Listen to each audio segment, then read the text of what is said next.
আমার বোনের বাসায় আমি যখনই যাই আমার তখনই মন খারাপ হয়ে যায়, আর যে কারণে আমি আমার বোনের বাসায় যাওয়া বন্ধ করে দেবো ডিসাইড করেছি। আসলে এই সিদ্ধান্তটা আমি অনেক আগেই নিয়েছিলাম, তারপরে বেহায়া মন। আমি যখন সিলেটে প্রথম আসি, আমার হাজব্যান্ড তার 1 মাস আগে আসেন এবং তিনি পুরো 1টা মাস আমাদের এই উপশহরে বাসা খুঁজেন, কোথাও বাসা পায়নি। 1টা মাস উনি হেঁটে হেঁটে প্রত্যেকটা বাসায় খুঁজে খুঁজে দেখেছেন, কোথাও টুলেট উনি পাননি। বাট আমার বোন যখন এসেছে কত ইজিলি ও এই বাসাটা পেয়ে গেছে। ওর বাসায় লিফট আছে, সবচেয়ে বড় কথা ওর বাসায় আসলে আমার মন ভালো হবে কি দূরের কথা, আমার ওর বাসায় আসলে মন খারাপ হয়ে যায়।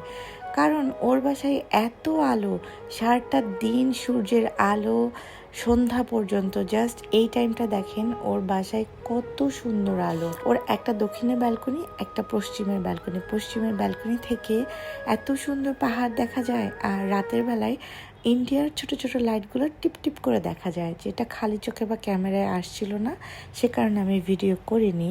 কিন্তু দক্ষিণের ব্যালকনিতে এত সুন্দর রোদ পড়ে, যে কারণে আমার সাকুলেন্টগুলো আমি আমার বোনের বাসায় রেখে এসেছি। ওর বাসায় রোদ দেখে আমি আমার অর্কিডগুলো আর আমার বাগানের কথা চিন্তা করে ভীষণ মন খারাপ করি। আর এই বাসাটা আমার হলে আমি এত দারুণ দারুণ সব ভিডিও করতাম, ব্লগ করতাম। আমার এই কথা মনে পড়লে আমার মন খারাপ হয়ে যায়, সেই জন্য আমি ওর বাসায় আর যাবো না। হ্যাঁ।